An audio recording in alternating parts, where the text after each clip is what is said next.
ask Secretary Holder to come into the state of Ohio, for the Justice Department to come in here to look at what is happening in this state and why it's happening. And I also know that Congresswoman Marcia Fudge from the 11th Congressional District has already sent a letter to the Department of Justice asking them to come into the state of Ohio. We are at a crucial moment in our state and our country's history. And again, if people just look at this through the lens of progress, that we might not have started off as a country where equality and was the order of the day with regards to access to the ballot. We all know our country's history and how many hurdles we have had to overcome, how many mountains we have had to climb, whether it be African American or women or other people of color. But the one thing that we can say, although it was a hard road to toe, that we have been a nation of progress.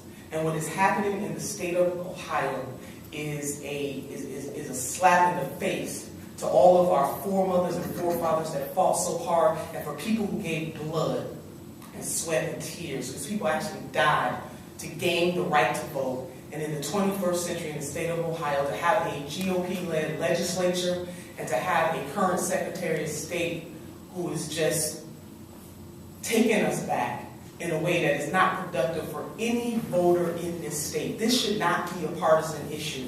And we are standing here because this is not about Democrat or Republican. This is about the voters. It's about the integrity of elections. This is about making sure that our state remains the gold standard of elections. That is not happening right now. It is immoral what is happening in this legislature. And again, what the current Secretary of State just put out in the form of a directive further cementing what is happening in this state. This is not by accident. This is happening very methodically and very deliberately, and they need to be called on it. There's no justification for what is happening here in the state of Ohio. So I hope lawsuits are filed, but you know it is expensive to fight in court for people's voting rights, and as the time lapses, let's think about how many people who will be disenfranchised while that fight goes on. I'm happy that we do have a court system to fight in, but it would be so much better for the voters of this state if the legislature would do the right thing. It would be so much better for the voters in this state if we had a Secretary of State that was willing to do the right thing, and that is to expand and protect the right to vote. The bills that we heard last week don't do that. Senate Bill 216 does not do that,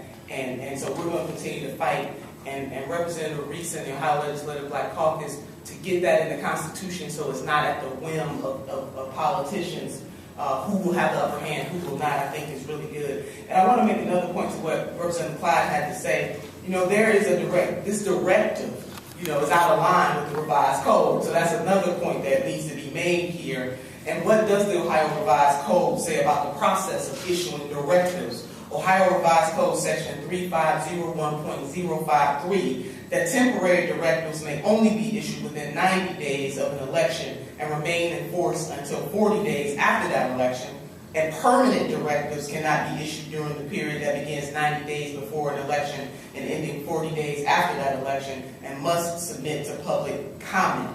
Now, admittedly, the law may be a little unclear, and that is why Representative Clyde and I did ask Secretary of State Husted for clarification. Unfortunately, from the time we sent that letter out to today, we have not gotten clarification on that. So that is a good question to ask, why in fact is the Secretary of State may be violating the Ohio Revised Code when it comes to temporary directives and permanent directives. But the bottom line is this is bad for Ohio, this is bad for voters, and this is bad for our democracy.